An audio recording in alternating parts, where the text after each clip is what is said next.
position 1. So no matter how the free wheel turns, it's still going to come back to that position.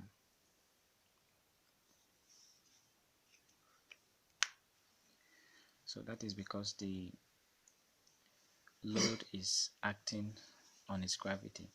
So if we can change the direction of the load, that is to say from this position I'm going to take it to another position. So the direction of the initial load is going to change. Initial mark here. So I'm going to allow it to rest. So you still try to change the position. It's not going to take that position. It's going to change the position. So you try to take it back to the initial position. I didn't mark it. So